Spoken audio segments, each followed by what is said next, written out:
Hello everyone and welcome to Pop Culture ComiX presents Captain Logan's Comic Book Week in Review. Here are my top picks for the week. First up, Captain America Man Out of Time #1. Mark Waid really knows how to write Captain America, and it's a pleasure to see him doing his own take on Cap's experience waking up in the present after being trapped in ice for decades. We see him just after World War II, ready to continue serving, but not really knowing what America will do with him without a war to fight. He doesn't really want to be the poster child for the country, as Bucky suggests will happen, but he's willing to do whatever the government asks of him. Waid captures his sense of patriotism and loyalty very well. He's discovered by the Avengers decades later, and of course is culture shocked. I was a little culture shocked myself.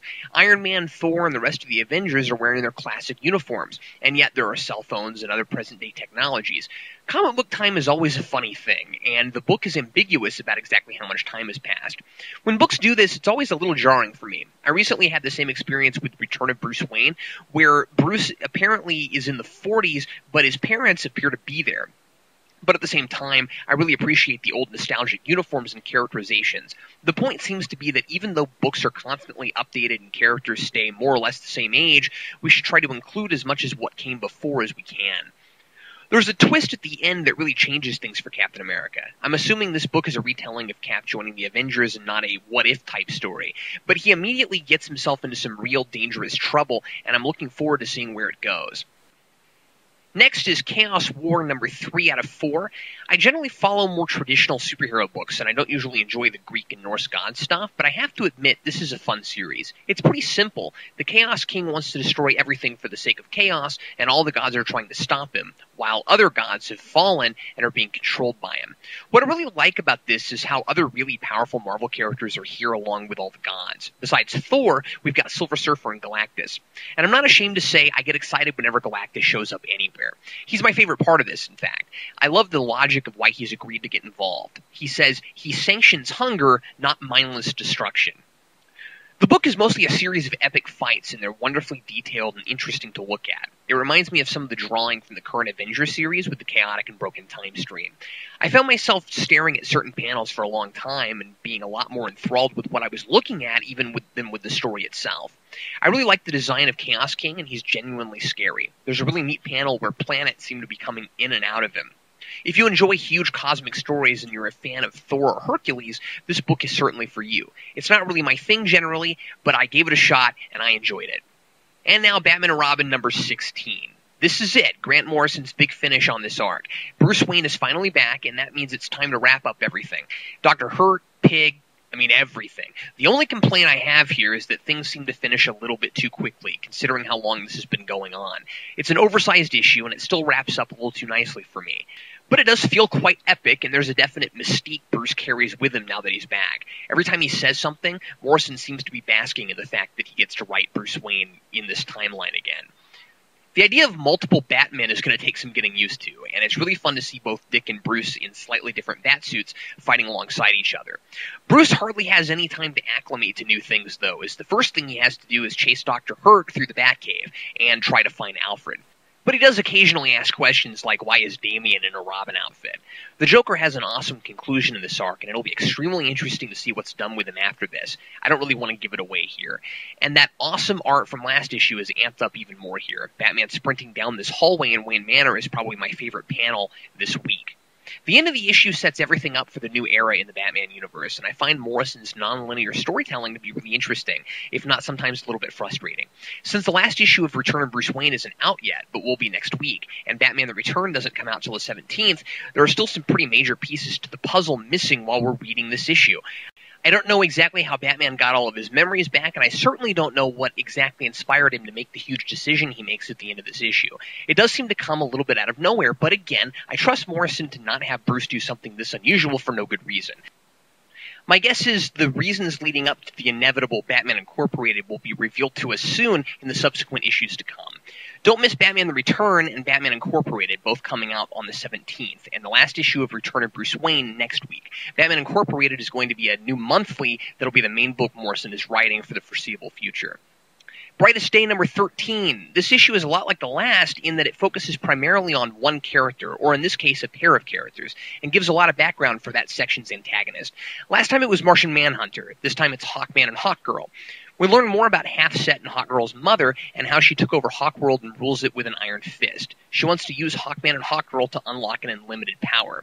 This issue is very dark, and I like the atmosphere created by the blend of Egyptian and alien images. The subplot has been probably my least favorite in the series, but I do like where it's headed now. I really like the juxtaposition between the happy ending in the last issue and the very brooding ending here. There's also a full 2-page action spread with no dialogue of Hawkman just taking out Hawk people that's very God of War.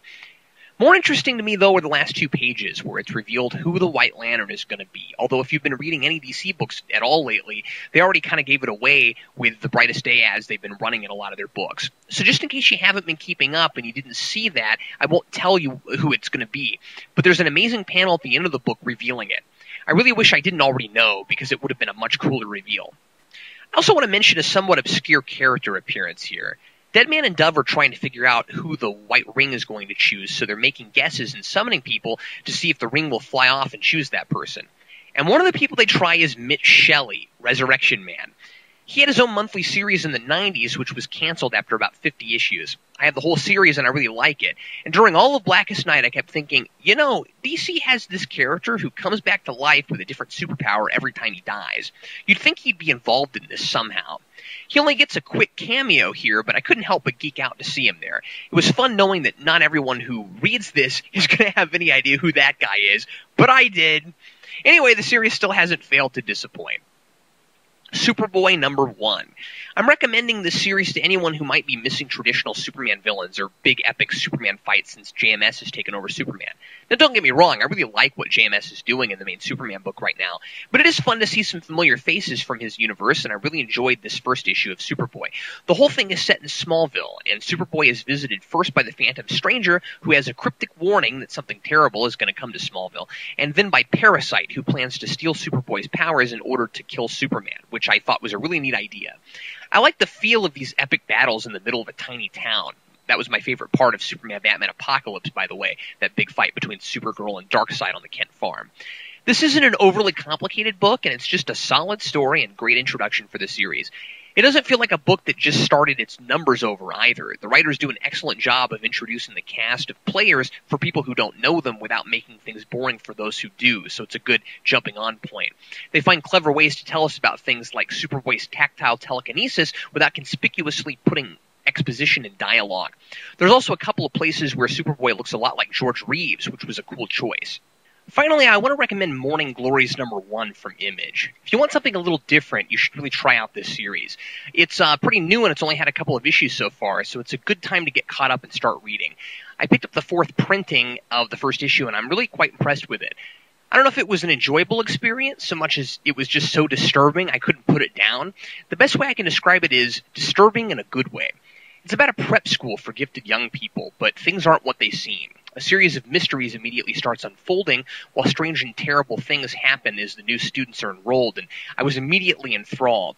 Why do all the new students have the same birthday? Why else were they chosen, besides their brilliance in their various fields? Why do the students' families seem not to remember them once they're enrolled? The students are being groomed for some grand, mysterious purpose, and you immediately get the vibe that once you go to the school, you can never leave. And if you ask too many questions and don't cooperate, really, really bad things happen to you. The series centers around 3 girls and 3 guys, all new students, and they're all quickly starting to become well-defined and unique. I won't go into detail because this is one I really think you should experience on your own. It's fresh and different with art that's deceitfully bright and colorful. Also coming out this week, from Dark Horse, Buffy the Vampire Slayer Season 8, number 38. The finale is finally gearing up as an old foe shows up in Sunnydale.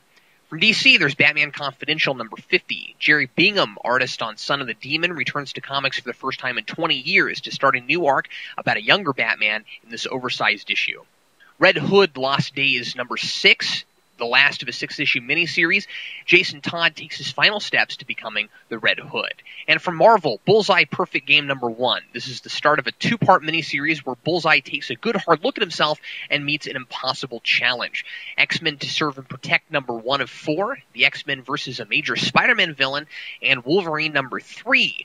Wolverine is trapped in hell while his body is possessed by a demon and is wreaking havoc on Earth.